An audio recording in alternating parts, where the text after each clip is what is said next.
Hey, what's up guys? Today I'm going to be talking about how to generate leads for commercial roofing. Commercial roofing, I believe, is in the scope for every roofer in the sense that I feel like many residential people, they dream to do commercial, but it is one where generating leads for it is a lot tougher. Basically by tougher, what I've seen is really means for commercial is that it's just longer. Everything that would take a certain amount of money or time to work in residential, you can just elongate that by 5 to 10x the time frame. So I'll give you an example. One of the things we have cracked is how to get commercial leads through direct mail. Now with residential, it's relatively straightforward, although there's a few things that goes into it. But if there's this fresh storm and you have a way to get quickly within 24-48 hours in the door handwritten postcards that are very personalized, you are going to get some traction. But for commercial, you would have to send month in, month out, or week in, week out would be even better, to the same list for multiple months in a row. The reason why you need this expectation is because of the time it takes to figure out what converts, what kind of messaging, what kind of image, what kind of title, what kind of promise, what kind of layout. Speaking of cold calling, we can go into that next. Same thing. We were able to get leads for commercial by just cold calling. Now we tried overseas, we tried India, Philippines, didn't work. We tried in South America,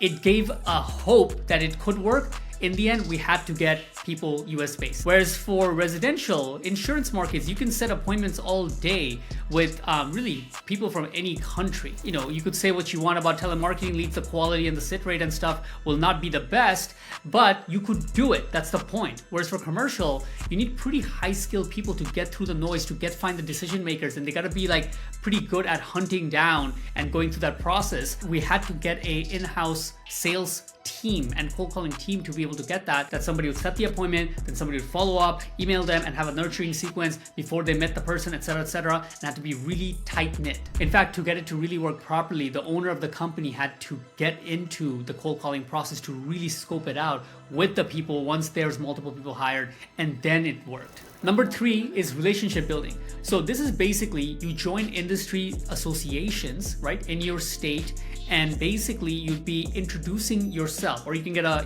assistant to do this. Basically you'd be emailing and text messaging the people, introducing yourself as like, hey, I would like to meet and get some lunch. This is basically one where you don't bring anything about commercial roofing or our service or anything up front, right?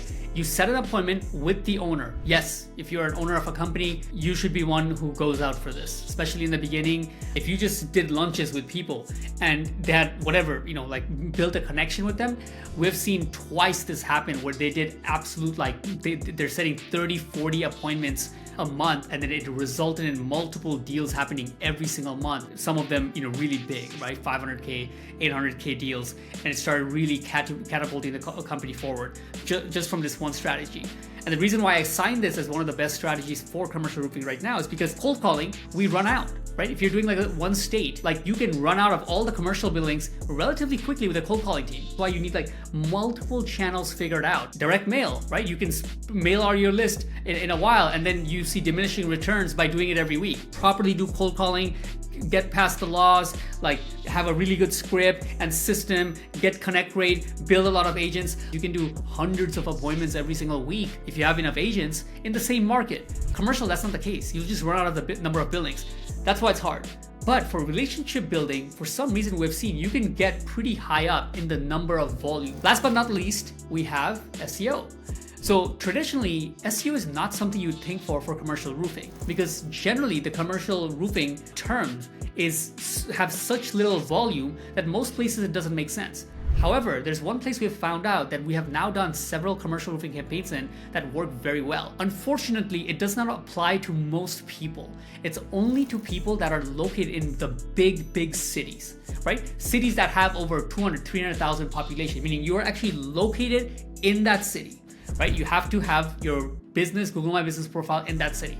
If that is so, then commercial can actually work very well. You can get to a position where we can rank for all the commercial terms, EPDM terms, flat roofing terms, TPO terms in GMB, and you can get pretty good calls. We are getting right now 2-3 campaigns that are getting 5 to 10 good quality, they want somebody to come out, they have whatever issues with their TPO roof, whatever like that, and one campaign that's getting about 20 calls, right? So volume is a lot lesser than residential, where you can say 40, 50, 60 calls per month, hundreds of calls in many campaigns. SEO does work for massive cities. With that being said, to conclude the video, I'm gonna introduce you one last thing, which is unique proposition. So this is something we've been seeing that works very, very well for commercial roofing in general right now. Basically, this is selling coating. Instead of doing the traditional commercial roofing, a lot of business owners don't want to spend $1 million for their roof. But the people are getting bid $1 million, $800,000, $1.2 million. If you come in there and show them this new revolutionary product, whichever product you use, there's so many of them, right? There's one that's FAR, there's one that's Geico, there's so many, right? But all of them have this unique mechanism, but they kind of do the same thing. It's like a layer, it's gonna save your electricity bills, you don't have to rip off your roof, it costs 70% lower than a traditional roof. That's the way to go, right? We don't sell it as a coating, right? I'm saying coating here, but you don't sell it as a coating. If you sell a coating, that $1 million roof, you're gonna have to pitch it at $30K. But if you sell it as a roof restoration with the new technology and everything, and be able to really do a good presentation with the sales, you can get sales that convert pretty well. Out of 10 leads, you can still close 2 jobs, just like residential, because other bids are $1 million. So then 200 grand, 300 grand sounds like a bargain. And it comes with all these benefits and guarantees and stuff like that, warranties and whatnot. A lot of people will take you up on it. This is one of the secrets, you could say, of 2023, 2024. You have some way to get leads for commercial, whether it be direct mail, cold calling, or something like that. And you have this unique proposition. So the perfect combination would be one long term, if you're in a massive city, SEO, get inbound high quality phone calls, 10, 20 of those every single month. And then you have one more active channel. It's just 2 channels we got going on with a unique proposition. Then you can do roughly, give or take, it's not out of the scope to do 1 to 2 deals of this kind every week. And on average, if what we're swinging for happens to be in the 6 figures and beyond, you can easily see how this can work really, really well.